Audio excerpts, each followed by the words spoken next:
Hello, my name is Jason Nye. I'm a professor of literature and film, as well as a writer.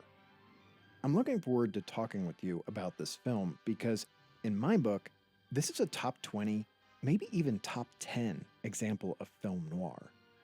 As we go, I'll explain why, and I'll also delve into the famous real-life crime that inspired our story. Additionally, I'll talk about who made this film, where it fits into their careers, why it was both controversial and successful when it was released in late 1952, the lawsuit someone brought against the production, and how it was ultimately part of a huge shift in the way Hollywood did business. Now, I don't normally talk much about the opening credits, but these show just how much of a male-dominated industry Hollywood was in the early 50s. Aside from the cast, there was not a single female listed. Even the set decorator and wardrobe jobs, which is where behind-the-scenes women could often find work, were male. This text scroll had by this point in the noir cycle become a staple of many crime melodramas, especially those that fit into the semi-documentary style that prioritize shooting on real locations instead of sound stages. That ultimately isn't what this film turns into, though, because aside from our upcoming establishing shot of Kansas City's Union Station, we spend most of our time on sets. Now, you might not think it given that cities like New York, LA, and Chicago get all the press, but Kansas City has a storied criminal history of its own, including one event in 1933, the Kansas City Massacre, that took place in front of that very station we just saw. That June, Frank Nash, a wildly successful bank robber, who had already been in and escaped from prison, was arrested by local police and agents from the FBI, which had itself recently been created to combat the rise of interstate crime that began during Prohibition.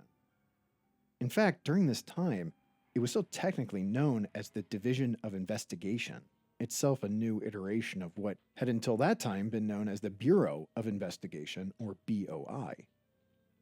A mix of cops and FBI were taking Nash by train to Union Station. But when they arrived the morning of June 17th, some of his cronies, including the notorious criminal Charles Pretty Boy Floyd, were lying in wait. They had received a tip-off about Nash's trip and were armed to the teeth, ready to free him. They rolled up with Thompson submachine guns, the mobster's weapon of choice, and got into a shootout with the law enforcement officers who were guarding Nash. They killed 4 of them, but they also killed Nash. The event, which took place in broad daylight, marked a turning point in America's knowledge about organized crime, which in turn led to Congress approving more funding and legal authority to the FBI, its new name that became official in 1935. This is a great opening because it deliberately chooses to avoid all dialogue in favor of characterization through action. To understand and embrace this film's intricate narrative structure, it's imperative to keep in mind at all times the concept of dramatic irony. In a nutshell, this is the difference between what we know versus what the characters know. In these initial moments, the characters know more about themselves than we do. But as the story unfolds and the twists start coming, we'll experience a dizzying journey into a pitch-black narrative where almost no one is who they seem. A classic noir conceit that forces us to pay close attention to the constantly shifting identities these characters adopt. For instance, even though we see what he's doing, we're initially not sure who this guy is, so we're left dangling in suspense. Is he doing surveillance to catch a criminal, or is he casing the joint? Once we figure that out, an entirely new host of questions arises about his background and his motives. Here's our introduction to Pete, played by Jack Elam. Note how quickly director Phil Karlson conveys the core of this character. The anxious smoking, the dice, the jumpiness, all say in a matter of seconds that this is a weak man who has never gotten used to living on the wrong side of the law. This wordless opening, which is about to end, became used across a wide cross-section of noir pictures such as The Tattered Dress, Plunder Road, and Touch of Evil. Personally, I think Karlson puts it to great use here, especially because these first lines of dialogue jolt us into just how nasty this picture is about to get. There's no glorification or romanticizing of these thieves, no turning them into folk heroes. There's just a group of isolated, alienated men with bad pasts and even worse futures. As I was researching this project, I was surprised to find that, at least as far as I could tell, no contemporary sources cited our story's connection to the famous real life heist that had just happened about 2.5 years before this started shooting. Especially because in the months leading up to this film's release, the press made a big deal about it. Gossip columnist Hedda Hopper said specifically, quote, "It's based on a hypothetical solution of the yet unsolved $1 million robbery in Boston." That event, which came to be known as the Great Brinks Robbery, would have been familiar to just about anyone who had read a newspaper in 1950. In 1859, a couple named Perry and Fidelia Brink had founded a company in Chicago that provided secure storage and transportation of money and valuables, such as precious metals and jewelry. Over the next century, the name Brinks became synonymous with financial security services. So in 1950, a group of local Boston hoodlums, led by Anthony Fats Pino, thought, what better organization to knock over? Pino had come to the U.S. from Italy as a child, but never became a citizen, and his criminal convictions prior to the Brinks job show him to be a real piece of work. He'd been convicted in 1928 of what was legally referred to as carnal abuse of a girl, and he'd also added to his rap sheet a breaking and entering with intent to commit robbery conviction. By the late 40s, he'd developed quite a reputation in the Boston underworld, given his successful lobbying of the state's governor for a full pardon, which had allowed him to stymie the federal government's attempts to deport him. Given his unapologetic life of crime, he was certainly responsible for more crimes for which he hadn't been convicted. But the Brinks job would be the biggest of them all.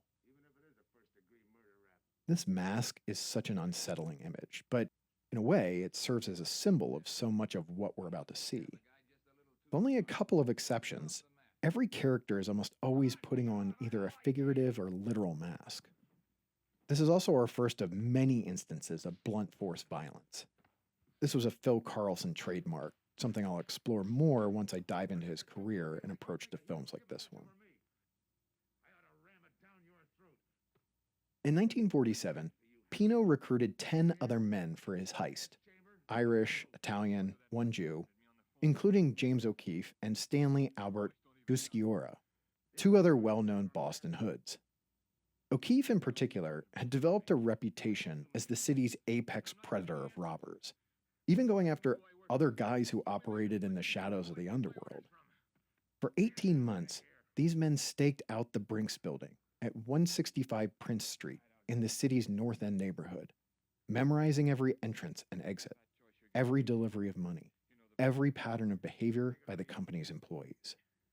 They not only figured out when the location was loaded up with the most loot, they'd managed to abscond with the building's alarm plans, copy them, and return them with no one the wiser. They had also broken in several times, taken the lock cylinders, had keys made for them, then returned them too. Then, for 2 months, they drilled themselves on their entrance and getaway. On the evening of January 17th, 1950, just as the clock was about to tick over to 7:30 p.m., nearly 3 hours after the sun had set on a freezing cold day, 7 of the men converged on the building. They wore the same kind of navy blue coats and chauffeur's caps that the Brinks employees wore, but added a few crucial accessories: gloves, soft shoes, and rubber Halloween masks of Captain Marvel. That's what inspired the plot point of the masks the criminals always wear in this story. They walked into the building on the ground floor, past where a guard who should have been there instead had the night off and hadn't been replaced. They walked up the stairs, through a hallway, through the counting room, through the safety room, which acted as a buffer between the rest of the company's offices and the vault, and up to the gauge doors, at each stage using the keys they'd had made. They put their guns in the faces of the shocked employees, said, "This is a stick-up," stripped them of their weapons, forced them to lie down, bound them up, put tape over their mouths, then moved quickly and methodically, keeping quiet as they worked, collecting a total of nearly $2.8 million in cash, checks, and other securities. This is our intro to the great Lee Van Cleef. More on him later. As the robbers were gathering up their bags of ill-gotten gain, they experienced something that seems like it would have come straight out of a movie like this one. Out of nowhere, a buzzer loudly sounded throughout the building. They had no idea what it meant, so one of them pulled the tape off an employee's mouth and asked him. The company said it meant someone outside was trying to buzz into the area that housed the vault. In that moment, the robbers had to make a split-second decision. What to do? They opted to let the garage attendant in so they could tie him up and toss him with the rest of their captors. But before they could get to him, he just walked away, unwittingly saving himself from some serious trauma. That's Neville Brand. Again, more on him and his career later. Once the attendant left, the thieves packed up and booked it in a 1949 Greene Ford stake body truck they had stolen from a local dealer. They had just pulled off what was at the time the most lucrative heist in American history. In the immediate aftermath, they worked to establish their alibis and divided up the loot amongst themselves. But they still had to pull off what was arguably the hardest part of their plan, getting away with it. As the saying goes, there's no honor among thieves, and in this case, it was the unraveling relationship between Payne and O'Keefe that doomed the entire operation.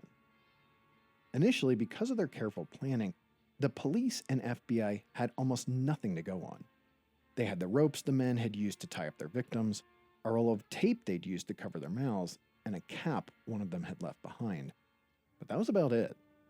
They chased down thousands of dead ends and had some of the robbers on their radar, but even though they discovered dismembered pieces of that truck in a Stoughton, Massachusetts dump on March 4th, they couldn't definitively tie it to a couple of the robbers who lived nearby.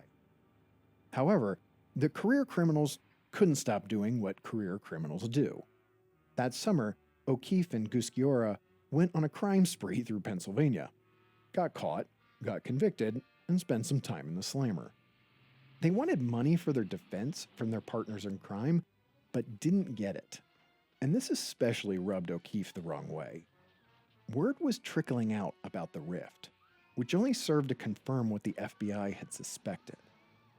In November of '52, as this film was just rolling out in a handful of preview cities, prosecutors in Boston were convening a grand jury to see if they had enough to start making arrests. Unfortunately for them, the grand jury's report, released on January 16, 1953, right as this film was headed into a nationwide rollout, said they didn't. The FBI would have to keep waiting.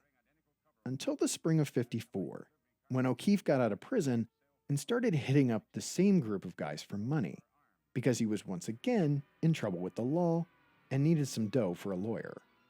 He even kidnapped one of them, Vincent Costa, and held him for ransom until some of his other former partners paid up. There's some really nice handheld camera work in this scene at a time when almost no one was using handheld cameras. The most notable outlier was director Richard Fleischer, who had convinced cinematographer George E. Diskant to use them extensively on The Narrow Margin, which they'd shot in 1950 but wasn't released until '52. It was probably Diskant's experience using them on Fleischer's picture that led to him using them again here for Karlson. O'Keefe's kidnapping of Costa had proved a bridge too far.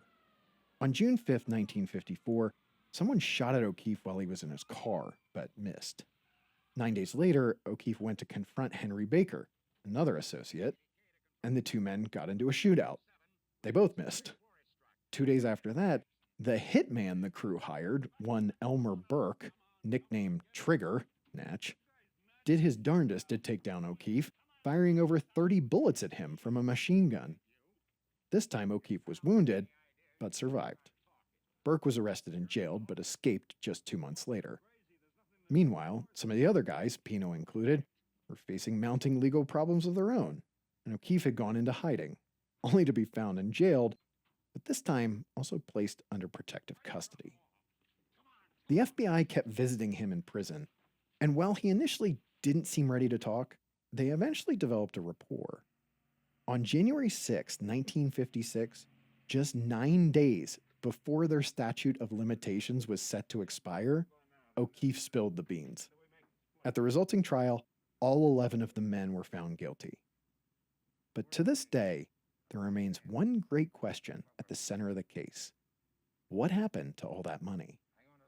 The FBI did recover about $52,000 in cash, but as for the rest of it, that remains a mystery.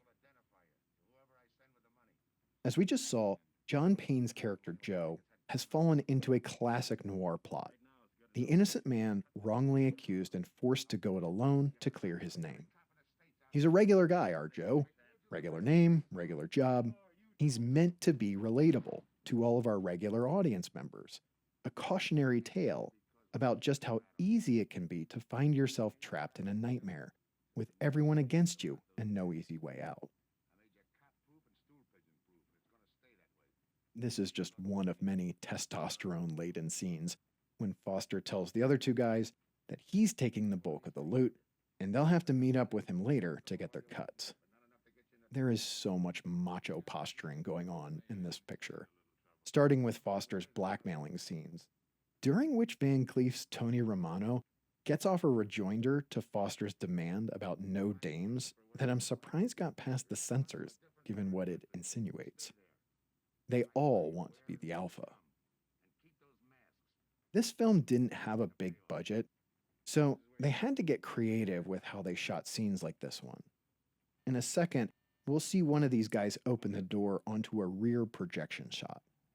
When pictures didn't have the money to shoot on location, they would set up a screen behind a set like this and then project a reversed image onto that screen, making it look like the actors were somewhere they weren't.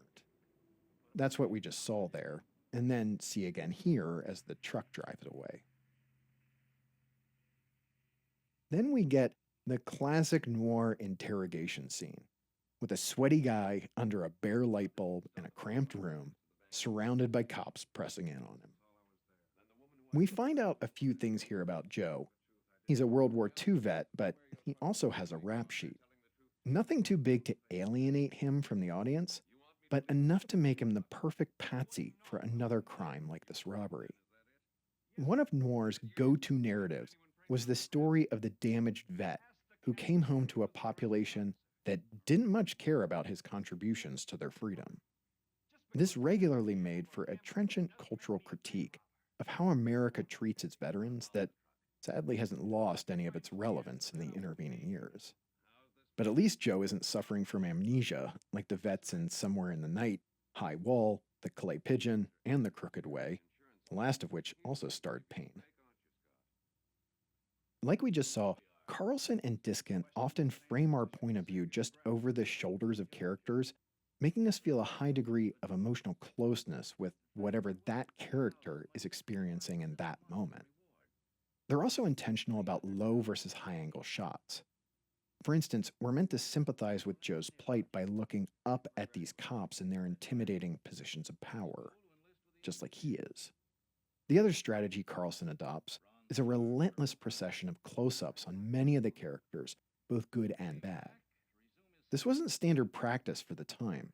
In fact, a lot of A-listers had demands related to how their characters were introduced in the film and how regularly they were put in close-up, because that was seen as a reinforcement as their status as the stars. But here, in a picture divided equally between established stars and relative unknowns, Karlson chucks all of that, opting instead for a style that reinforces what he wants to say regardless of each individual actor's ego or public status. This was unusual enough that Hollywood columnist Dick Williams asked the director about this decision, and then reported that, quote, 3 unknowns get as many close-ups as the stars, John Payne, Colleen Gray, and Preston Foster in Kansas City Confidential. They're Jack Elam, Neville Brand, and Lee Van Cleef. Reason, says director Phil Karlson, is that the particular character of each mobster could be best emphasized with close-ups. We also get some close-ups on these cops, And what's especially noteworthy about this upcoming scene is its unflinching portrayal of police brutality. By the 1950s, Hollywood was under pressure from FBI Director J. Edgar Hoover, pushing law and order pictures and TV shows like Jack Webb's Dragnet that portrayed law enforcement officers as the guys who always did the right thing. That's what makes what we're watching so subversive. These cops have no problem beating Joe over and over again to try to get him to break. And normally, the production code would have required these cop characters to reform or face the consequences of their actions. But here that never happens. This is just a brutal, uncomfortable fact of life. If you want to find a director who pushed up against the limits of on-screen violence in the 50s and ended up shaping its contours in underappreciated ways, you don't have to look any further than Phil Karlson. Real violence made a strong impression on him when he was just a boy, growing up in Chicago during the Roaring '20s, when Prohibition had led to the rise of mob figures like Al Capone. During those days, Karlson got pressed into service as a lookout for a speakeasy. The gangsters parked him on a street corner and paid him a quarter to whistle different tunes, each one signaling the location of the beat cops circling the block. As a kid, this probably seemed exciting and maybe a little dangerous. But once he hit high school, the consequences of violence became very real to him. Late in life, he still remembered how, quote, I actually came out of a theater and the man in front of me was gunned down. A car pulled up alongside and gunned him down. They put 5 bullets in this man and he lived. As Karlson explained it, the mob had been trying to murder the brother of an important police officer. As you might imagine, Chicago's finest didn't mess around when they found out. They just went and killed the guy who ordered the hit, a mafioso named Dion O'Banion. This scene is important because it underscores how Joe is wrongly accused, but both the criminals who set him up and the cops, who are either openly corrupt or at least tacitly willing to go along to get along, are all against him. In Noir City, you can't trust any of the systems around you, even those that are supposed to help. Those stories I just told about Karlson's childhood are the kind of experiences that imprint themselves on a young person forever. So when he became a filmmaker, they colored the way he approached telling stories about crime and criminals. In this vein, his 8-film stretch from 52 to 57, Scandal Sheet, This Picture, 99 River Street, Tight Spot, Hell's Island, 5 Against the House, The Phoenix City Story, and The Brothers Rico, is about as unimpeachable a stretch of noir filmmaking as you can find. Now, because he spent so much of his time on B-level projects like this one, he's not as venerated as a John Huston or a Nicholas Ray. But for my money, he had every bit the amount of influence on noir, especially when you look overseas. He once claimed, quote, I have directors in France that have copied every shot I've made, in pictures that they shouldn't have. They've written to me and said, we run the Brothers Rico before we write our story. They copy it shot for shot, and it means nothing to their story. It meant something to the Brothers Rico. Speaking of shots, this is probably the best shot in the film. Instead of opting for a shallow focus that shifts back and forth between the two characters, Karlson and Diskant opt for something much trickier, a shift between shallow and deep focus that pushes us to look not from one character to the other, but to go from one to both. In our current age of extremely versatile digital cameras, that might not seem like much, but because of how light levels and exposure worked in tandem with depth of field, to pull that off with a film camera from 1952 was quite a feat. After Richard Fleischer shot The Narrow Margin, he praised Diskant as willing to try anything, and it's clear that Karlson took advantage of that willingness. They're trying out all kinds of creative stuff that ends up enhancing our emotional investment in the characters. A really good film makes sure that every character who shows up on screen matters. And even though this guy is only here for a few minutes, the story makes sure he counts.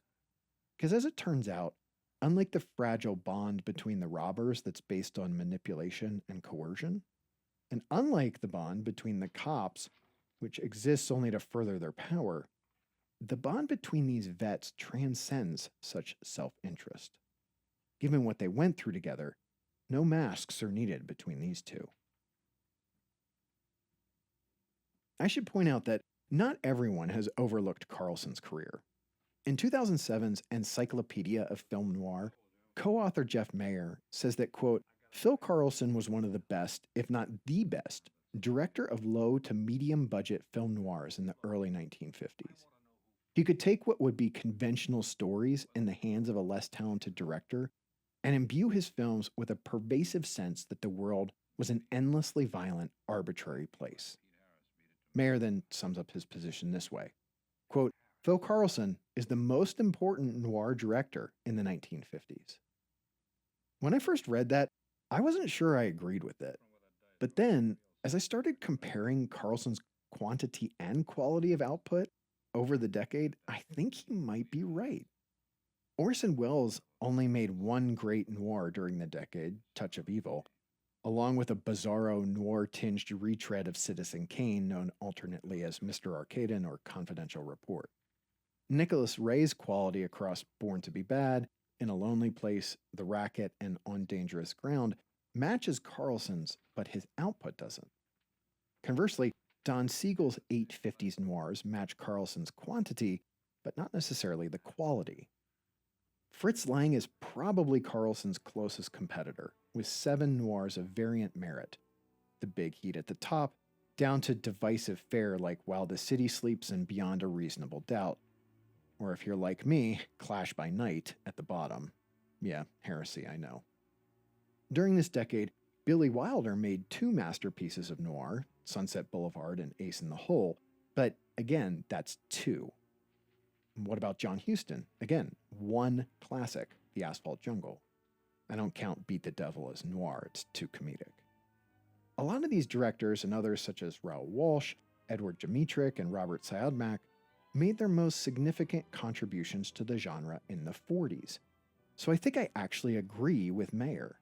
In the 1950s film noir power rankings, Karlson wins by a nose. This might be the most stereotypical Mexican cab driver ever committed to celluloid. I find it perplexing why this opinion about Karlson's body of work isn't more widely shared. Take, for example, the book Film Noir, The Directors, which has chapters dedicated to 30 different noir helmers. Minor figures like Gerd Oswald and Felix Feist get their due, but Karlson is left out in the cold. And in other noir scholarship, he's just not regularly ranked up where he should be. Later in life, the director made it clear that he thought his work deserved more critical attention, saying, quote, these pictures have been copied and recopied so many times, but he, quote, never got the credit for it because I've never been a publicity hound.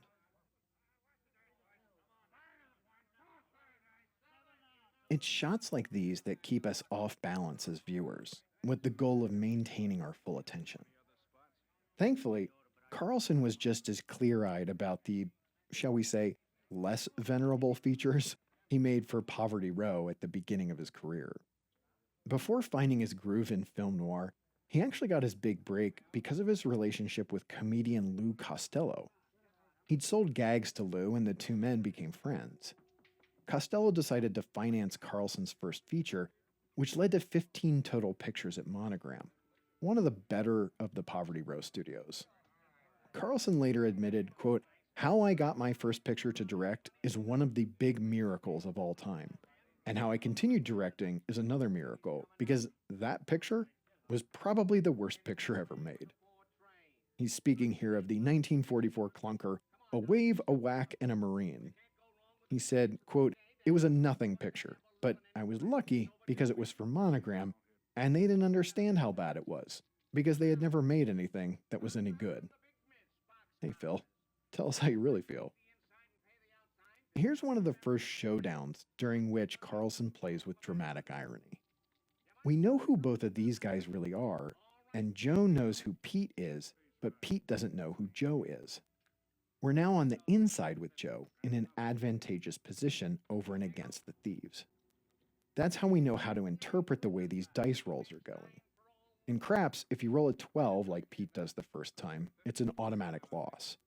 He should have just cut his losses, but he gets into a showdown with Joe and rolls a 9. If he hits a 9 again, he wins, but if he rolls a 7 before another 9, he loses. And that's exactly what happens.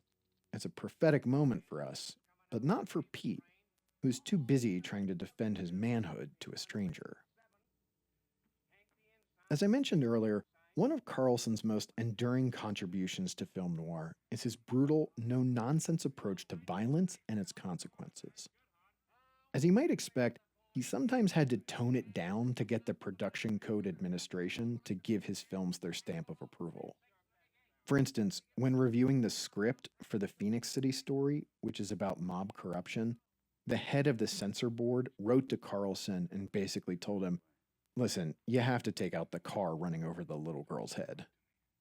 But to truly understand why he wanted this violence in films like this, you have to understand his childhood exposure to what it actually looked and felt like. He once said, quote, "Violence just for violence's sake, to me, on the screen, is probably the most horrendous thing you can do. But I think when it belongs, you should show it and you shouldn't pussyfoot around it.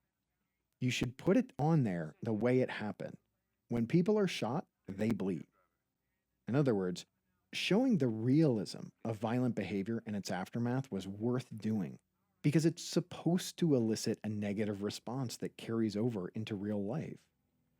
As he put it, quote, "I prize even more than shooting and bleeding the kind of violence that brings home the point of how rough and how disorganized violence is, and how much destructive energy is loosed." That is certainly true of the violence in this film. He also said something else that's worth exploring in the context of this story. Quote, "I think a B movie was an action movie, and an A movie was a characterization of people. That's about the biggest difference we have. You never get to know anybody in a B movie. A B movie is a plot story. It's not a story of people. There's a plot involved. An A story is a story about people." So, what does that make this film? We'll return to that question at the end. This is another process shot. Since Jack Elam figures heavily into this scene, let's talk about him for a moment. Here's how Los Angeles Times reporter Sue Rhodes Calhoun, in a 1977 profile, characterized his on-screen presence and effect on moviegoers. Quote, "For those who remember Rawhide, where one atrocity after another culminated in his using a toddler for target practice, Jack Elam probably remains the archetypal movie heavy. Curling lip, lazy, leering, wandering eye, and a perpetual 5 o'clock shadow. He may have been the greatest single catalyst of back row romance in the 50s. It was only natural, given his menacing appearance on the screen, for a Bobby Soxer to move a little closer to the arm on the back of her seat. Few recognized him or knew the name, but in public, women and children would cross the street to avoid him." As Elam told Calhoun, as soon as he started booking the part of the heavy, he figured, quote, "I may as well be the workingest heavy in town." That meant getting beat up a lot on screen, which occasionally left some real-life damage, such as right here. As he shared, quote, "In Kansas City Confidential, I played a dope peddler and John Payne was a cop. He had to get some information out of me by shaking me by the front of my suit. I weighed a fast 135 pounds, and he was a big, strong leading man. So when he shook, I snapped around inside my suit, and he separated my breastplate and broke all my ribs." If you're wondering why he has that lazy eye, it was the result of some other unintended violence. When he was a kid, he'd been goofing around during a Boy Scout meeting, and one of the other boys inadvertently stabbed him in the eye with a pencil. His entry into movies seems only slightly less improbable. By the late 40s, he'd established himself in his first career as, believe it or not, a certified public accountant, but had dipped his toe into the acting waters. And when the opportunity came up to put together the financing for the film The Sundowners, he traded his financial services for the supporting role of Earl Boyce. That proved to be his breakout part. At the urging of the film's star, Tyrone Power, 20th Century Fox's head honcho Daryl Zanuck offered him his first studio contract. After the Sundowners, he'd originally seen himself as a leading man in the mold of Power, but it didn't take long for Hollywood to disabuse him of that notion. So instead, he wasted no time establishing himself as a near omnipresent bad guy, mostly in westerns. By the time this film came out just 2 years later, he'd already racked up 20 of what would become more than 200 screen appearances. He was also from a different era, when actors wouldn't hold back when asked, or even not asked, their opinions. But even so, he stands out as one of the more colorful interview subjects. When he talked about the increasingly complex portrayal of on-screen villains in the 70s, he groused about how, quote, "In the old days, Rory Calhoun was the hero because he was the hero, and I was the heavy because I was the heavy. And nobody cared what my problem was. And I didn't either. I robbed the bank because I wanted the money, and I ran after the girl because I wanted the little goodies. The hero always shot me, but in those days, it was nice to shoot the heavy. Now you have to catch him first and milk his problems out of him. Then you hug him to death. I'd rather be shot than hugged to death." While it's true that he made appearances in every Western from High Noon, Vera Cruz, and Man Without a Star to Gunfight at the OK Corral, Rio Lobo, and Hanny Calder, along with just about every Western TV show ever produced, he was no slouch when it came to noir on film and TV. After uncredited appearances in Quicksand and One Way Street, he popped up in Count the Hours, Kiss Me Deadly, Babyface Nelson, The Gunrunners, Don Siegel's Western noir hybrid Edge of Eternity, and TV shows like The Untouchables and M Squad. Basically, the genre of story didn't matter. If they needed a bad guy, Elam was always there, ready and willing to oblige. Although, he smoked so much in this picture, I'm surprised he survived it. This is another disturbing depiction of police misconduct, and one that certainly plays differently today in the wake of many highly publicized officer-involved shootings. While they could just quietly arrest him, the police instead create a pretext for shooting him. And again, they don't face any consequences for their actions. While I appreciate a lot of the creative camera work, this shot feels a little stagey. Although it does also highlight just how tall John Payne was, standing around 6'2" or 6'3". Unlike some other thespians who know they want to act since childhood, Payne's original plan was to become a journalist. When his dad passed away, John took his $1,300 inheritance and enrolled in the country's second oldest journalism program at Columbia University. The first was started at the University of Missouri. One of his professors encouraged him to try out for a Shakespeare rehearsal, which apparently didn't go all that well. As Payne later said, quote, "I'm the only man in the world who's played Henry VI with a Southern accent." Once he could no longer pay his tuition, he followed up his inauspicious acting debut with various odd jobs until another traveling acting gig came along. He bounced around until someone at 20th Century Fox put him under contract, but from there it was off to the races. The studio wanted him in so many projects. On 2 different occasions, he was acting in one film during the day and another at night. While he appreciated the stability, after several years, he grew weary of being under a studio contract, which dictated what he could and could not make. However, his last film for Fox before they granted his request for a release turned into his most well-known picture, the 1947 Christmas classic, Miracle on 34th Street. Immediately after leaving Fox, it became clear Payne wanted to aim for darker fare, with noirs like Larceny and The Crooked Way. He also pivoted into a bunch of westerns, which were still very bankable in the late 40s and early 50s. And with no studio dictating his schedule, he became more selective in his approach. If he liked a director, he tried to work with them again. For instance, he and Karlson were clearly simpatico in their tastes and approach. Just as this film was getting a national rollout, Payne announced that he'd hired the director for an immediate follow up under his own company's production banner, titled A Time to Kill. When that one didn't pan out, they pivoted to 99 River Street, then re-teamed for Hell's Island and a noir-tinged episode of the anthology TV show Studio 57. When Karlson was interviewed by Todd McCarthy and Richard Thompson at his LA home in 1973, he said of Payne, quote, "I must tell you, this is a fellow that I literally fell in love with. This is a great human being. He's nobody's fool to start with. He's got a wonderful creative mind himself.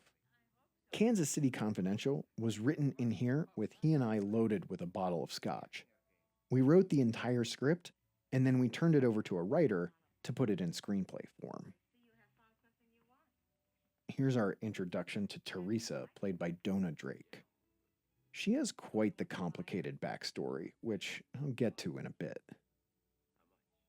Another interesting thing about Payne was that, as Karlson alluded to, he was very much ahead of his time when figuring out how to make Hollywood work for him.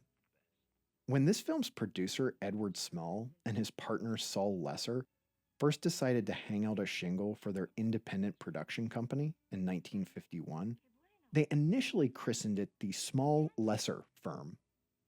But before long, and perhaps after wisely realizing that a company with both small and lesser in the name didn't carry the greatest connotations, they changed it to Associated Players and Producers.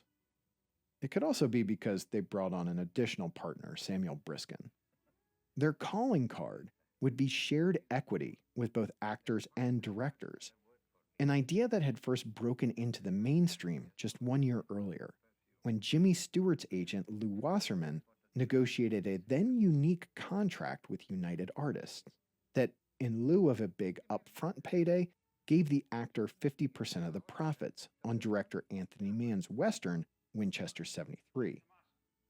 When other actors saw the $600,000 payday Stewart secured once the film was a hit, they wanted in on the action. The loudest laugh in hell, quite the noir nomenclature and this film's original working title, was APP's first project, and John Payne's name was already attached in the first notice about the picture that went to the press in October 1951. As the lead, Payne secured the largest stake of any actor in the production, with a clause in his contract that guaranteed he'd collect 25% of the profits. Now, that's not quite Jimmy Stewart money, but it's a good deal nonetheless. His going rate per picture had been $75,000, but by taking a percentage, when this film turned into a hit, he ended up raking in about $185,000. This is another spot where dramatic irony features heavily. Foster knows who these guys are, they don't know who he is, and they also aren't sure about each other either, although Tony and Boyd both seem rightfully suspicious and not sure who to trust. The first and only woman they've seen is clearly in it for herself, and the longer the film goes on, the trickier it gets to keep track of who knows what about whom. You could say that it makes a compelling case for the merits of living honestly, but then again, Joe was doing that. Look where he's ended up. Here's where we get our first big twist. Not only is Foster an ex-cop who was drummed out of the police department because of internal politics, again, a critique of the shortcomings of the law enforcement system, but it's his cynical resentment over what happened to him that's led to him hatching the scheme. The first time I watched this during the first act, as the film made it look like he was actually going to keep his word and split the money with the other thieves, I kept wondering, is he really going through with that? Of course not. This is film noir. Just when the film had drawn us in and made us feel like we were on the inside with Foster, it reveals that we don't really know him at all. But what we find out here, that bringing these guys down to Mexico is part of a double cross that will allow him to collect the reward money while turning them in and having them take the fall, is complicated by the fact that he also has a daughter who's going to be a lawyer, and he's clearly proud of her and wants her to succeed in maintaining the same system of laws that he believes screwed him over. This layered characterization keeps Foster from becoming a one-note villain and adds a lot of depth to his subsequent actions. It's probably the best performance of Preston Foster's career. Yes, he and the character share a last name. Now, I don't know if it's intended as such, but this scene is also a fairly blistering indictment of this cop in particular. Is he really so dense that he doesn't see how incredibly convenient this entire tale is that Foster is spinning? Although, maybe he doesn't care. If it nets him a big enough collar, what does it matter how true it is? After Payne's percentage deal on this film worked out so well, he started regularly insisting on taking that percentage instead of a straight salary. He said that between this and 1956's The Boss, the only picture on which this strategy didn't work was 99 River Street, which potted him 60 grand. In early 1953, he even bought a theater in Roanoke, Virginia, and to ensure he got a good return on at least one investment, he made a personal appearance to promote this film during its run. He also not only understood how television would come to reshape the entertainment landscape, he successfully figured out how to monetize it. In the 50s, he intentionally chose a lot of films shot in Technicolor, believing they would license well to TV stations in the future. Recently, there's been a lot of industry chatter about how select directors, such as Quentin Tarantino with Once Upon a Time in Hollywood and Ryan Coogler with Sinners, have secured deals that revert their films' rights back to them after an agreed upon number of years. But Payne was already doing that with his Technicolor westerns decades earlier. In 1952, he told Hedda Hopper about his kids, quote, "I sign over all my film TV rights to them. 10 years from now, that ought to earn them some money." How right he was. Hey, finally, Coleen Gray has arrived. For being the first billed female role, this is an Orson Welles and the Third Man level of delayed entrance. When Payne decided to star in the TV western The Restless Gun, he made sure he was not just the star but the producer. And that show clearly made an impression on someone I just mentioned. When Quentin Tarantino created the character of Rick Dalton, played by Leonardo DiCaprio in Once Upon a Time in Hollywood, he made Dalton's first appearance as bounty hunter Jake Cahill on The Restless Gun, which resulted in the character getting his own spin-off as the lead role in Bounty Law. And this film in particular also had a more direct influence on Tarantino's career, as parts of his directorial debut Reservoir Dogs are clearly inspired by the story of criminals who keep their true identities from each other and then get embroiled in a heist gone wrong, only to later discover one of them is not who he has claimed to be. There's even the pseudonym connection. In this film, Foster becomes known as Mr. Big, and in Tarantino's film, most characters, go by names that start with Mr. and end with a color, Mr. White, Mr. Blonde, Mr. Pink, etc. Here's where Tony just saw that Joe has taken Pete's identity, which he technically can do because no one outside of Foster knows what Pete looked like. I'll be honest though, parts of this feel like a logic stretch. Wouldn't Tony and Boyd at least remember Pete's voice and body type and know almost right away that Joe isn't really the guy they robbed a bank with? It was a mask, not an invisibility cloak. Well, keep that in mind for later. I think it's fair to say that this film does not constitute a high watermark in Mexican representation, especially with what I'm about to tell you.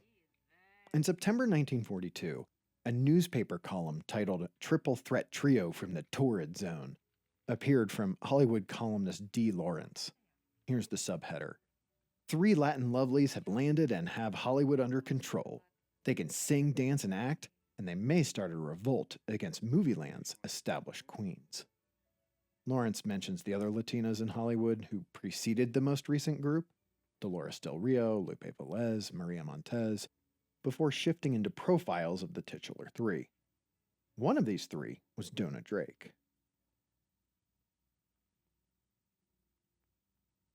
I'll get back to that in a second, but this is too pivotal a scene not to comment on.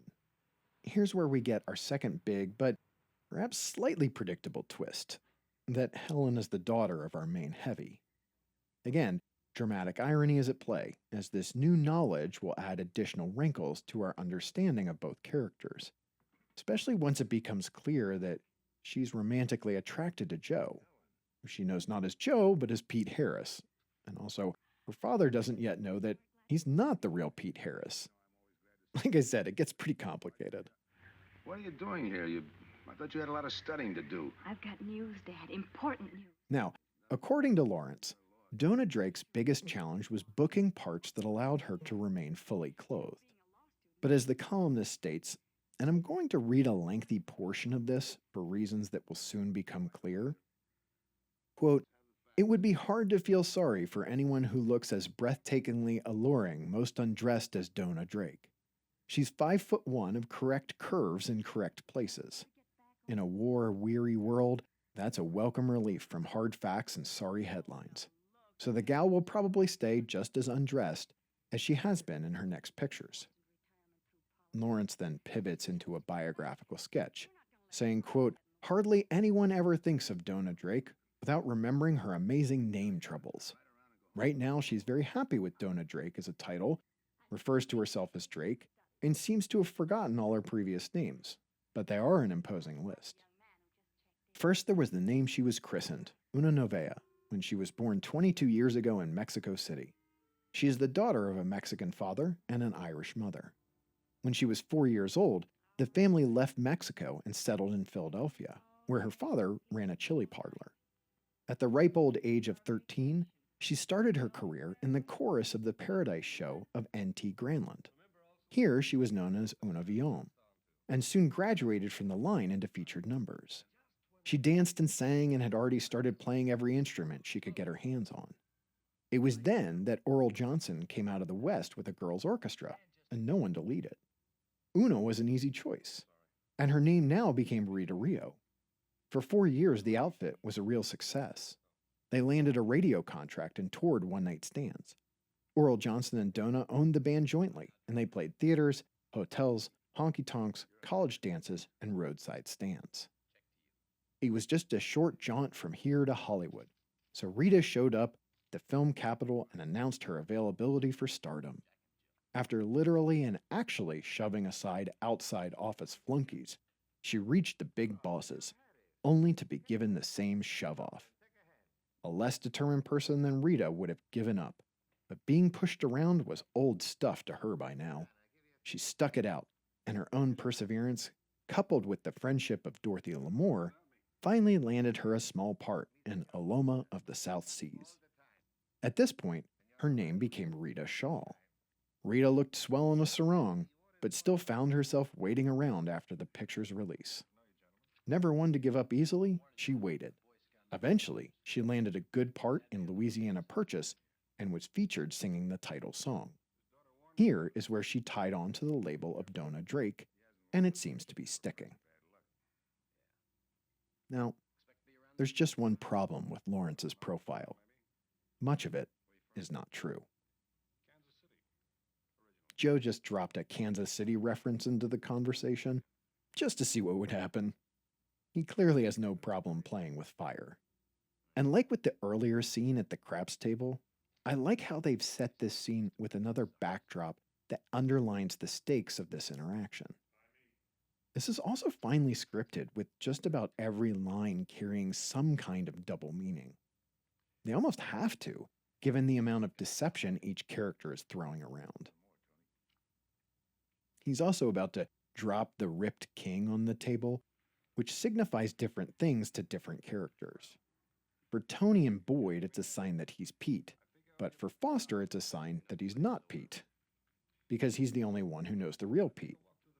Or so we're meant to believe. Meanwhile, Tony doesn't know that Foster is actually Foster, so he can't talk to him about his suspicions. We, the viewers, are the only ones who have a full picture of what's happening, or so we're meant to think, so it falls on us to keep it straight. All right, back to Donna Drake. Yes, she went by various stage names before landing on what she used for this and other films, and other newspaper reports from the time do have reviews that mention her song and dance work under some of those names.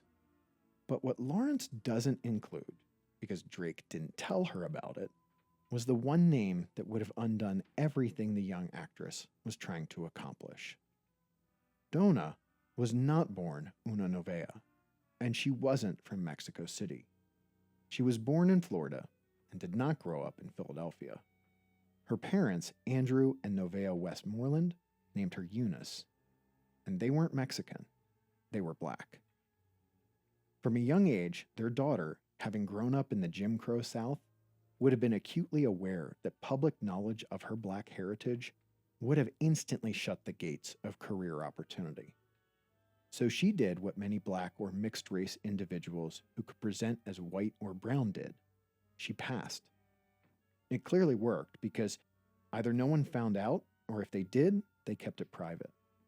By 1936, she was touring around the country as Rita Rio, her name and her show regularly in the papers. But all of that was threatened, not by someone outing her real parentage, but because of her romantic association with mobster Louis Amberg, who, at least in one key instance, went by Mr. Cohen. As the histrionic headline in the Miami Daily News shouted, next to a glamorous photo of Rita, itself juxtaposed against a picture of the incinerated car where Amberg's dead body had been found. Pretty Rita's nice Mr. Cohen bought her a doll before the gangsters got him, and the next time a showgirl meets a charming stranger, she'll recall the Amberg crime saga and make sure of his real name. The report, which would have made even the most unscrupulous yellow journalists of yesteryear blush, spared no gory detail of Amberg's murder, such as that he'd been stripped naked, tied up with piano wire, and hacked to death with an axe. It also pointed out that, quote, it is customary in these murders to stuff the victim in a sack and secure his arms, legs, and neck in such a way that when he struggles to get free, he conveniently strangles himself. The occupant of the blazing car had done very little struggling. The reporter says the police thought it was just another two-bit criminal who had bit the dust. But then they discovered, quote, the gentleman was none other than Louis Amberg, a distinguished adornment of thugdom, celebrated as the inventor of the sack and wire prank. The poetic justice of Louis's own end did not escape the police.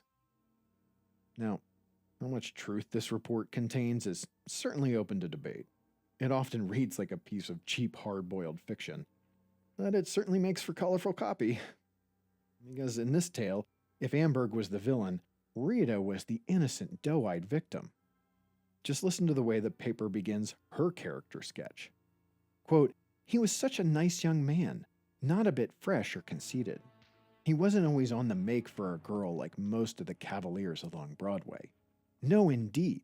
He was a perfect gentleman, took her for horseback rides in Central Park and gave her thoughtful, delicate gifts. And my, but didn't he look dashing and romantic in that riding outfit? His letters were so nice too, courteous and respectful, inviting her to dinner or the theater, or maybe a drive. And then the gift of the doll, one of those adorable, silly, long-legged dolls that girls love to perch on their dressing tables. That was the nicest thing that nice Mr. Cohen had done. You really couldn't blame sweet-faced, shapely Rita Rio, popular nightclub Nifty, if she cherished a warm spot for Mr. Cohen in her heart. And even the detectives felt a little sorry for when they entered her tiny flat one morning and flourished a letter under her pretty nose. You write that? They wanted to know. She shook her head, too bewildered to speak. Why, it was the very letter she had written to Mr. Cohen only a few days before. It read, my dear Mr. Cohen, thank you very much for the long-legged doll you bought me from the cigarette girl the other night. It looks real cute on my sofa pillow. I named her Miami, Rita. The report goes on to say that once the cops told her who he really was and what had happened to him, she insisted that she'd just met him 6 weeks prior and knew him only as Mr. Cohen, nice guy, not murderous gangster Louis Amberg. They apparently believed her and left her alone.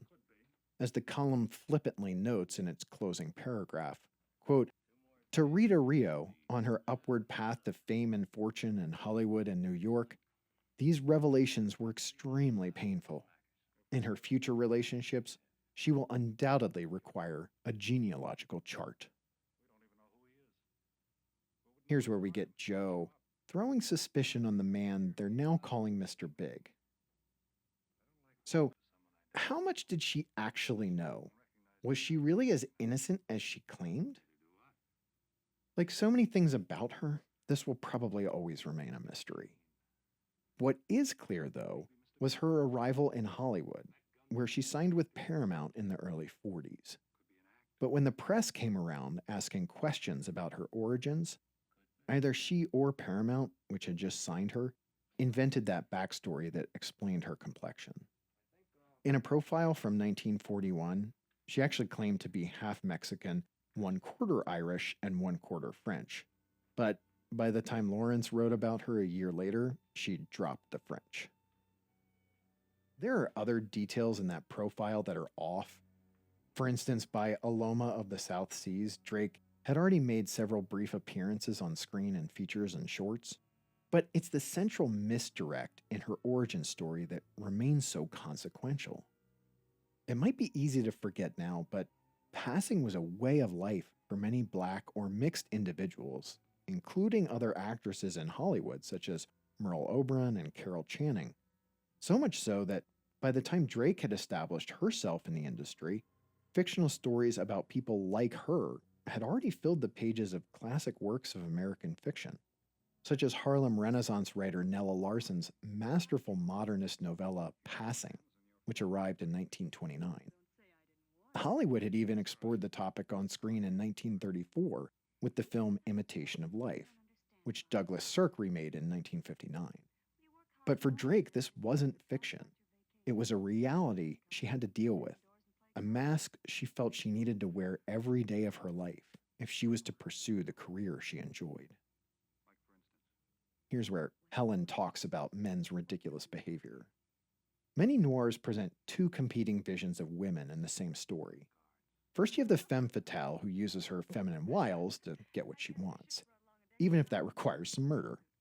Billy Wilder's Double Indemnity presents the archetypal vision of this woman with Barbara Stanwyck's masterful portrayal of Phyllis Dietrichson. However, we're also witness to another kind of woman, the single professional who makes an honest living and offers the male characters a moral compass, should they choose to use it. In our film, Helen is clearly an example of the latter. She's single so that she can fall in love with our protagonist, which is often what happens. She's studying to become a lawyer, and both her chosen profession and her efforts to get her dad's case reopened reveal her passion for justice. The only place where this film strays from noir orthodoxy is in its lack of a true femme fatale. Teresa could have become one, given what we've seen of her thus far, but by the end, her character is a narrative non-factor. The dramatic irony has shifted yet again, as Foster now knows that the real Pete Harris is dead. However, that telegraph still doesn't say who shot Pete, which means Foster has to suspect Joe might have done it to take his place. Since they're central to the next scene, let's talk about Lee Van Cleef and Neville Brand. And then, before we analyze our story's message at the end, we'll cover Coleen Gray, as well as this project's production details and reception. While John Payne starred in many westerns, he can't hold a candle to Lee Van Cleef, who was still a mostly unknown quantity when he played Tony Romano. Born in 1925, Van Cleef seems to have snuck into the Navy in 1942 at age 17, where he became a sonar man, or minesweeper, on a submarine during World War II. On one particular day, he endeared himself to his crewmates when he dove 30 feet down into the water to save the sub's dog mascot, a female spaniel they'd named Rusty. She'd been washed off the top of the sub by a wave and was in danger of drowning. But once the crew received the okay to break formation and veer off course to get her, Van Cleef dove off the bridge with his pipe still in his mouth. When he hit the water, it snapped and nearly broke his teeth. After he was honorably discharged in 1946, he moved back to his hometown of Somerville, New Jersey, became a tax accountant, and worked at a Singer sewing factory. where he joined an amateur theater troupe as part of the company's team building initiative. That led to a part on Broadway, where producer Stanley Kramer caught his performance and signed him to debut on screen as one of the bad guys in the classic Western High Noon. And thus was born the career of one of Hollywood's most prolific bad guys, most memorably in Sergio Leone's classic Western, The Good, the Bad, and the Ugly, opposite Clint Eastwood. When this film was playing in theaters, he gave a funny quote to a reporter about his rising presence as a screen villain, quipping, "After all, when a tax accountant comes to Hollywood, he's bound to end up as a villain." After High Noon, Van Cleef really did hit the ground running. As soon as producers saw what he looked like and what he could do, even in just that one small role, they lined up to cast him as fast as they could. By the time he booked this part, it would turn out to be the third of 4 films in which he appeared in 1952, alongside 3 episodes of TV on 2 different shows. But while his Western work represents the lion's share of his filmography, and there is a reason he won the genre-specific Golden Boot Award in 1983, he's kind of unjustly forgotten for his contributions to film noir across this film, Vice Squad, I Cover the Underworld, The Naked Street, Accused of Murder, Guns, Girls, and Gangsters, and one of the most vicious, most excellent noirs ever made, The Big Combo. Perhaps it's because he's often playing supporting parts, but that was the case for the vast majority of his roles, regardless of genre. Here's where the tables get turned once again. Just when we started to believe, like Joe, that we were in the narrative driver's seat, the film pulls another rabbit out of its hat, revealing that Boyd had already known the real Pete, so he's known from their first interaction that Joe was an imposter. In this instance, the dramatic irony cuts both ways. Until this point, we've known both more and less than Boyd. Also, note how Karlson and Diskant keep pushing us closer and closer into these guys' faces during this fistfight. It's a sharp echo not just of the narrative's earlier violence, but of a similar fight that takes place in a cramped train car in the narrow margin. The auteur theory, which holds that the more personal of a stamp a director puts on a film, the more worthy of study and praise it is, shows its limitations here. Because if you watch one of Karlson's other noirs, such as The Brothers Rico, you'll see that he doesn't carry Diskant's style over into it. Instead, it's the cinematographer working in conjunction with the director who creates the film's visuals. Like Lee Van Cleef, Neville Brand was a veteran of World War II. Around the time of this film's production, a newspaper report said that he had pursued acting to get away from all of the guns and fighting, but it then noted the irony that this was the 9th film that had him playing either a gangster or a soldier. It's true that he was quite a decorated Marine vet, earning numerous commendations and awards, including a Silver Star for mowing down a bunch of Nazis in a firing nest with a Tommy gun. And it's also true that Brand had a face and physical presence for noir. His first credited role came in the B-noir classic DOA, and by the time he made this picture, he'd also been in Where the Sidewalk Ends, Kiss Tomorrow Goodbye, The Mob, and The Turning Point. Several years later, Karlson knew what he was doing when he cast Brand as Al Capone in the late 50s TV pilot The Scarface Mob, which became the show The Untouchables. And like Van Cleef, Brand knew what he brought to the screen and leaned into it.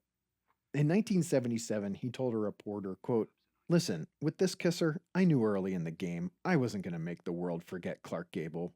I never had any illusions about being a leading man. I don't look like a choir boy, so I play some pretty tough characters." But he also made it clear he had no problem with this, claiming, quote, "It doesn't bother me at all. In fact, I like it. The creepy characters are more interesting." And I have to say, between Neville Brand, Jack Elam, and Lee Van Cleef, this has to be one of the best noirs ever for unique faces, eyes in particular. How convenient that Helen just pops by at exactly this moment. Colleen Gray was a stage name.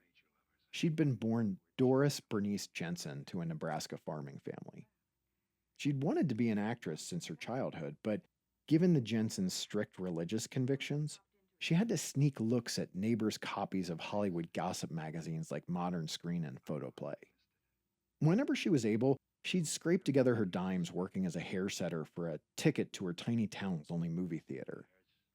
Later in life, when she talked about those days, she remembered how, quote, our English teacher had each person voice their ambition in life, and most of the girls wanted to be a teacher or a nurse or a housewife. That's about all anybody's imagination was at that time in rural America. I said I wanted to be a movie star, and they laughed at me. Boy, did they laugh. So I never said it again, ever. That didn't stop the kids from giving her the nickname Streamlined Strut. It's probably not accurate to say that this one experience is what led to a long-term battle with her debilitating professional insecurity, but it certainly didn't help. For a time, she set aside such ambitions and, at age 16, studied music education at Hamline University. But she couldn't completely bury what she wanted to do. After moving west and booking roles on the stage, she got an in-person test at 20th Century Fox in 1944. She aced it, landing a screen test contract on the same day that she said she'd brought a room full of studio execs to tears with her performance. After another 3 months of scraping by, she aced the screen test and signed what was then a standard entry-level contract, good for 7 years, $150 per week, with the option of raises built in if the studio kept her on board. It's fair to say Gray is a noir all-star, because she debuted in a big way with her first credited role in the excellent Kiss of Death, which she then followed up with the even better Nightmare Alley, both of which came out in 1947. And because of the complexity of many of noir's female characters, it's the genre that she found herself most attracted to working in, even if Fox didn't always reciprocate that interest, often opting instead to give her what she once described as a procession of goody two-shoes roles. But after just a few short years, the 1949 Western Sand would be her last job at the studio. Once it dropped her contract, she'd have to find her way as a freelancer, moving from one single picture deal to the next. And this was not something the newly unemployed 27-year-old found enjoyable. Late in life, she confessed to Eddie Muller, quote, I always felt like I should apologize for being in Hollywood. When it comes to insecurity, I think I've got more than most. I'd read the casting notices in the Hollywood Reporter and think that everyone else in the business was getting jobs except me. And this would be between takes, on the set, while I was making a movie. It didn't matter whether I was under contract or not. I felt that I was never going to work again. I was always surprised when they cast me in another picture. However, she viewed her role in the noir The Sleeping City as a turning point, saying, quote, I wanted to be sexy, I wanted to be seductive, but I was always wholesome, sweet, good, the kid from the farm. I was thrilled to play a villainess in this picture. That part led to others like it, and while she played leads in a lot of different genres, you'll probably be shocked to hear it's her work in films like this one, or her other noirs like Las Vegas Shakedown, Hell's 5 Hours, or Stanley Kubrick's heist great The Killing that stick out to me. But it was actually her work on the nascent medium of television in a 1951 episode of the anthology program Schlitz Playhouse that brought her and John Payne into each other's orbits.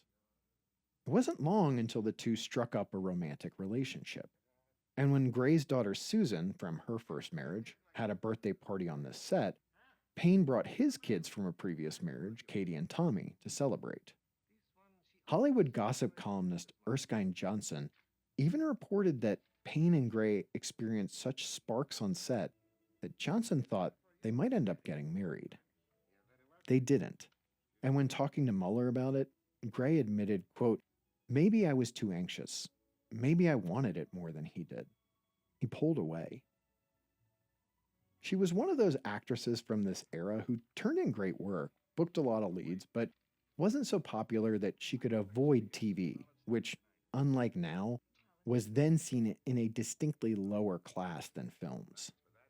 By the end of the 50s, most of her roles were on the small screen, But in 1960, she did book a picture which she couldn't have thought would amount to much, but which netted her, by her own admission, more fan mail than any other role.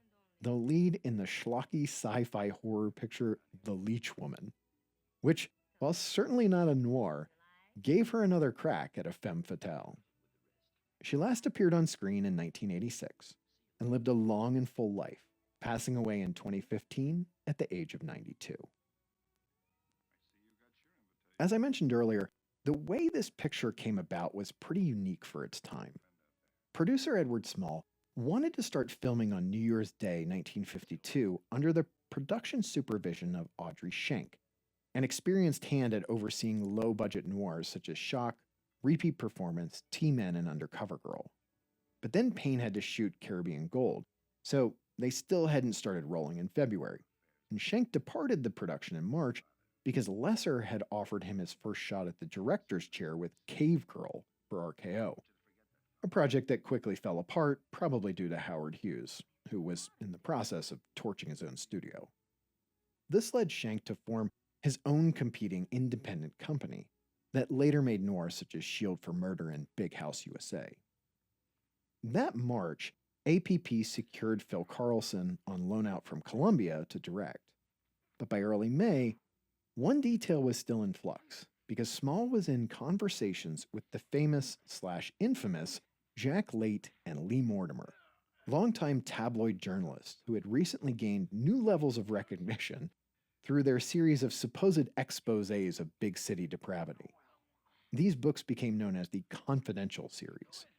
By the time this film was ready to go, they'd published New York Confidential and Chicago Confidential, the sources for both noir adaptations of the same names, as well as Washington Confidential.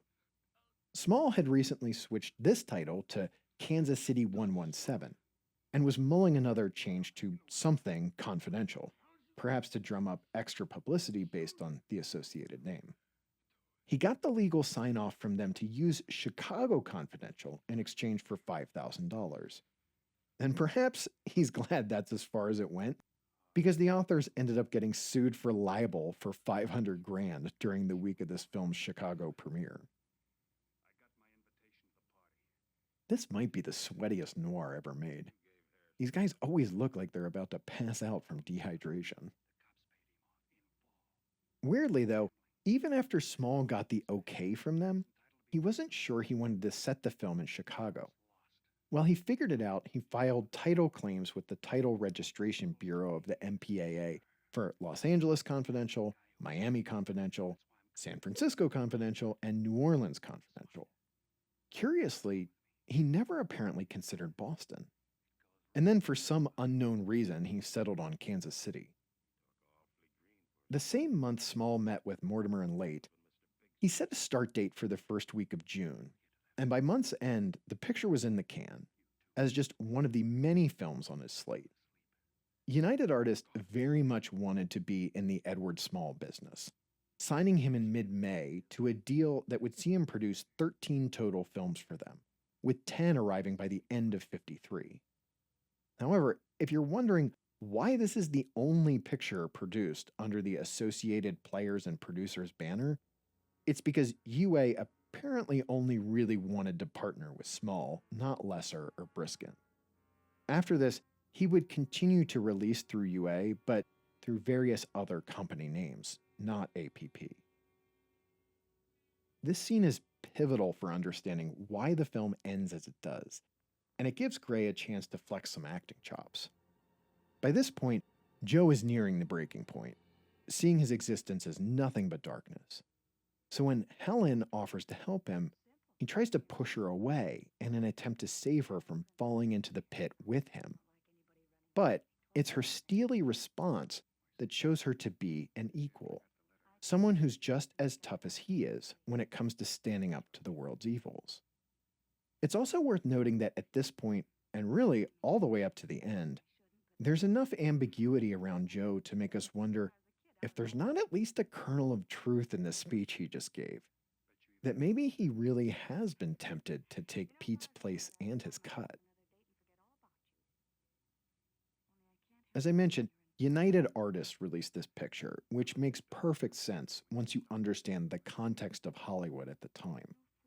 In 1919, actors Charlie Chaplin, Douglas Fairbanks, and Mary Pickford had joined forces with director D.W. Griffith to create the company as a means of giving artists more control over their own careers, rather than signing them over to one of a handful of moguls at studios like Warner Brothers or MGM.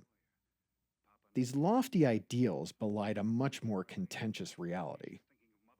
A couple of years before this picture was released, UA was staring down the specter of bankruptcy. Then came a pair of unlikely heroes. In 1951, Robert Benjamin and Arthur Krim, a couple of ambitious producers of B films at Poverty Row outfit Eagle Lion Pictures, asked for a meeting with UA bigwigs. Arthur L. Mayer, in his June 1959 Variety article, UA at 40, Grim Days to Crim Days, says that at the summit, the two men, quote, made a typically courageous and probably unprecedented offer. If they could make a profit in any one of the ensuing 3 years, they would have the privilege of acquiring 50% of the outstanding stock and full control of the operation of the business until 1961. UA was currently stuck under a $1 million pile of debt and was bleeding $100,000 a week. They said yes. Krim and Benjamin turned out to be better than anyone at UA could have possibly anticipated. By the early 50s, actors like John Payne, Humphrey Bogart, and Kirk Douglas were looking for ways to take more control over their careers, and this was starting to manifest in them creating their own production companies that partnered with studios on projects of their own choosing. In this new context, United Artists became the de facto option for these films. Once the producer and studio brass agreed on a project and a shared budget, Benjamin and Krim would leave the producer alone until he turned in a finished product. Pictures would be shot on rented sound stages or in real locations, and if a film turned a profit, the producer and the studio each got a share. If they liked working together, they'd sign more short-term deals, but neither side was ever locked into a long-term arrangement, giving them both more flexibility. If you want to know more about how this worked, check out Tito Balillo's book, United Artists, the Company That Changed the Film Industry. By the end of the 50s, the studio's successful execution of its plan to work with producers like Edward Small on lots of low to mid-budget pictures like this one made UA one of the industry's most compelling turnaround tales. I don't think it's an exaggeration to say that Benjamin and Krim, more than any other individuals in Hollywood, are who led to the ultimate demise of the old studio system and a new era of more freedom for actors, producers, and directors. As this was about to start shooting, Small was one of the 22 independent producers United Artists had partnered with a plan to release 42 of their pictures by the end of '53. As Krim noted to The Hollywood Reporter, this schedule marked the first time since their takeover that UA had achieved enough stability to map out their future that far in advance. A big part of that meant fiscal discipline. The studio had spread out its risk portfolio by allotting just over $30 million to these dozens of films, including this one, meaning no single big budget features that might break the bank if they bombed. UA also spread out the financing among various banks, companies, and private investors. When it came time to actually make the pictures, they wanted to hire experienced hands like Small, who by this point had more than 2 decades of producing under his belt and knew his way around a noir, having already made Raw Deal, Walk a Crooked Mile, and Scandal Sheet. After this, he'd go on to produce more of them, such as 99 River Street, New York Confidential, and The Naked Street, alongside what was probably his greatest achievement, director Billy Wilder's Witness for the Prosecution. All that to say that when it came to a picture like this, he knew how to assemble the right kind of team, both in front of and behind the camera. Exactly the kind of partner UA was looking for. And he was a true pioneer in the practice of profit sharing. With John Payne, he shared the earnings for at least this, Raiders of the Seven Seas, and 99 River Street. And he spread the money around to other producers, directors, and writers too. A win-win between management and labor. Imagine that. He finally changed the title to Kansas City Confidential in October, just before its November 7th premiere in Chicago. On November 3rd, the Hollywood Reporter's Windy City correspondent shared that, quote, John Payne arrived here Friday for an intensive 4-day schedule of radio and TV appearances to promote the film. That might not sound like anything noteworthy today, but it would have been in 1951, because booking film stars for TV appearances to promote their latest projects was a brand new strategy by the studios to combat the new visual medium's encroachment on their territory. Sending stars out on the road to sell product was itself a novelty, unlike today when actors spend weeks hitting the media circles. So, how did it go for Payne? Well, the Hollywood Reporter trailed him and chronicled his media blitz. And here's its report, starting with some context. Quote, although more stars are going out, there are still too many who would rather languish in the comforts of their homes after completing a picture and go out on the road for a few appearances in an effort to help sell it. Many of those feel the job is too tough, that the exploitation is a backbreaker, what with the appearances, visits to the press, radio and TV spots, lunches and dinners. That, however, depends on the frame of mind and how much or how little important personages will cooperate in building the box office. In this connection, we would like to recite a couple of days in the life of a star who not only wants to make good pictures, but has an overwhelming desire to create a big-ticket sale for them. The person is John Payne, who seems always to be on the road when he's not on a studio floor. The instance is a recent appearance in the Chicago area with an intent to build interest in Kansas City Confidential, made by Eddie Small. Payne arrived in Chicago on a Thursday night and went into action on Friday morning as a guest on a TV interview show at 11:30. At noon, he switched over to a radio spot for Tony Whitsel's, who also interviewed him for his column in the Chicago Daily News. There was a press luncheon at 1:30 with all the Chicago columnists and motion picture editors present. He did a tape recording at 3:30, which was to be broadcast over a show later in the day. From the recording, he went to the Chicago Tribune to pose for a cover picture, and later in the evening, he was a guest on Irv Kupcinet's radio show.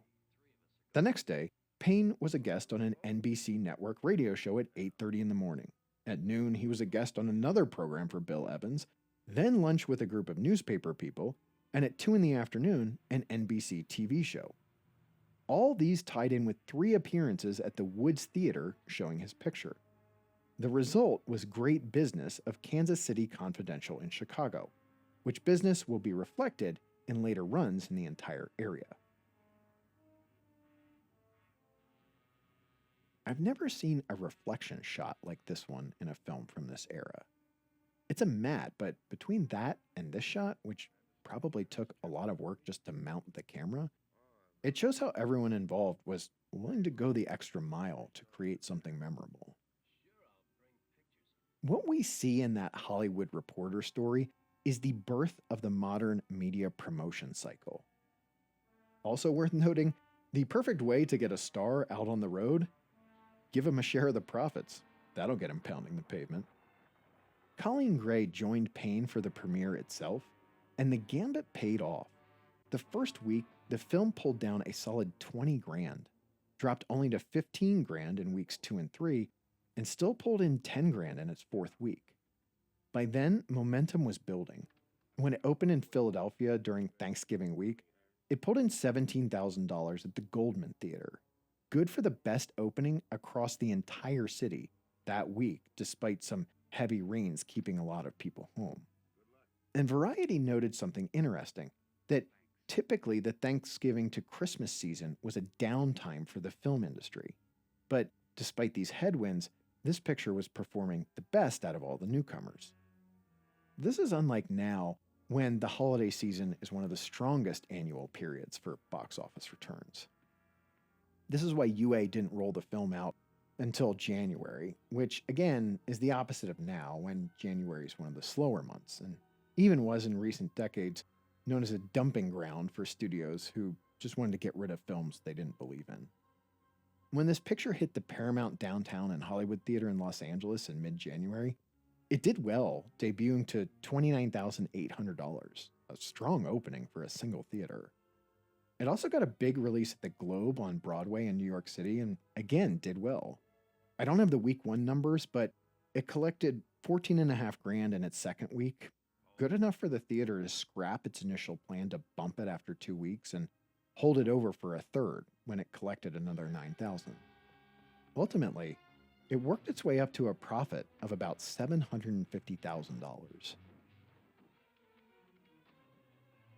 It also benefited from a multi-pronged promotional strategy. Newspaper ads played up the connection to the Brinks robbery, and the studio commissioned a serialized version of the tale to run in interested newspapers. UA also wanted to rent a Brinks truck and use it to promote the movie, but the company, kind of understandably, said no. Upon its release, it was faced with 2 controversies, one of which it seemed to want, the other it didn't. One newspaper ad proclaimed the film explodes like a gun in your face, and that focus on violence was a near omnipresent talking point among those who reviewed it. Canadian censors classified the film as adult, and the Catholic Legion of Decency, which ranked pictures based on moral acceptability, gave it a B, its second worst ranking, for excessive brutality. You might not be surprised to hear that Phil Karlson frequently found his pictures in the Legion's crosshairs. The same B rating for the same reason it gave to 99 River Street. 5 Against the House got slapped with a B for suggestive dialogue, costuming, and situations, as did Hell's Island for excessive brutality and a low moral tone. The Phoenix City Story also got the same grade for a suggestive sequence and, once again, excessive brutality. However, on balance, the reviews were mostly positive. While some critics called out the plot for its seeming implausibilities, they mostly praised the film's performances and Karlson's direction. For instance, Philadelphia Inquirer critic Mildred Martin compared the film to another heist picture playing concurrently, the Joseph Cotten starring The Steel Trap, and said it bettered that film in every way. She didn't seem to mind the film's intensity, writing that Brand, Van Cleef, and Elam were so terrifying, quote, "Their performances are wicked enough to keep you awake nights." She also said, quote, "Phil Karlson has directed for suspense and violence, and succeeded almost every foot of the way." And the Hollywood Reporter gave it, and especially John Payne, glowing marks. But those who didn't like the violence really hated the picture. The Santa Barbara Film Council said the film suffered from, quote, "dubious emphasis on the brutality used by a man to vindicate himself." It also said the film featured, quote, "sadistic police methods." No argument there. The city's local critic, Dorothy B. Schofield, went further, saying the film constituted, quote, "brutal and elementary fare." The hero is framed and accused of grand-scale bank robbery. With the instincts of a bloodhound and the stamina of 10 men, he tracks his enemies down, proves his innocence, and gets the girl. Between the beginning and the happy end, there is a great deal of slugging and shooting, with the hero only one step ahead of death most of the time. Heaven forbid any translation of this type of film into terms of 3D, for it would be a gun at your throat and a knife in your back for an hour or so of footage. But perhaps no major critic hated the film so much as longtime New York Times columnist Bosley Crowther. If you know his work, you know he wasn't a fan of explicit on-screen violence. In fact, his persistently negative reviews critiquing 1967's new Hollywood classic Bonnie and Clyde ultimately cost him his job. For this film, he did not hold back, writing, quote, "an uncommon lot of face-slapping, stomach-punching, and kicking in the groin, the standard manifestations of the virulence of mobsters and criminals on the screen, is the only perceptible distinction of the new Edward Small crime film, Kansas City Confidential, which opened yesterday at the Globe. And the fact that most of the violence is committed by the hero, an ex-con who is out to clear himself of suspicion of being involved in a big bank robbery, executed by a quartet of masked hoodlums, doesn't mitigate its ugliness one whit. What's more, the practice of brutality in this unenlightening dossier on crime is not confined to the lawless and shady personalities that almost exclusively people it. There is an obvious and sickening implication that the Kansas City police are not only rough when they capture a suspect, but they exercise a wicked third degree. There is one character in this little rundown, supposedly a plainclothes cop, who is as nasty and sadistic in behavior as the hero or any of the thugs. This, of course, does not lend a climate of hope or moral uplift to the film. Nor does it do any more than add to the viciousness of an exercise that appears designed, not too adroitly, just to stimulate the curious and the cruel. The screenplay by George Bruce and Harry Essex is an illogical fable of crime. The direction by Phil Karlson is routine, and the leading role is bluntly acted by John Payne. Neville Brand, Jack Elam, and Preston Foster do not shine in other roles, except as drab exponents of the violence that suffuses and corrupts this measly film. The collection of a reward by the hero suggests, in this case, that crime does pay. I'll talk about why I disagree with him in a second, but first, here's the other controversy I mentioned. The real-life Tony Romano, a guitarist and entertainment industry veteran, sued United Artists, APP, and Edward Small for using his name for Lee Van Cleef's character without getting his permission. The real Romano didn't like his name associated with his fictional counterpart's criminal behavior, and claimed that the resulting association caused him, quote, humiliation, shame, embarrassment, public scorn, and ridicule. Okay, sure. His suit demanded $600,000 in compensation. It took until April 5th, 1954, but a judge eventually, and justifiably, dismissed the suit. I think Crowther and I must have watched two different films. In a very crowded subgenre of heist noir that, by this point, already included great pictures such as Crisscross, Armored Car Robbery, and The Asphalt Jungle, this picture still stands apart because of its violence, but in a good way.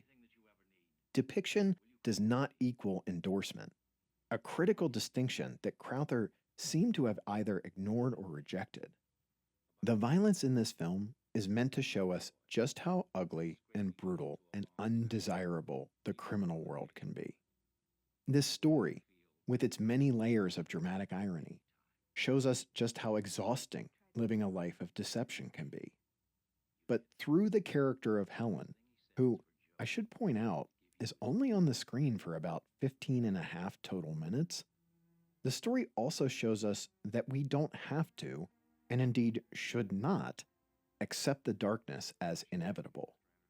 Here at the end, her father, in large part because of her goodness, reforms for one final redemptive act.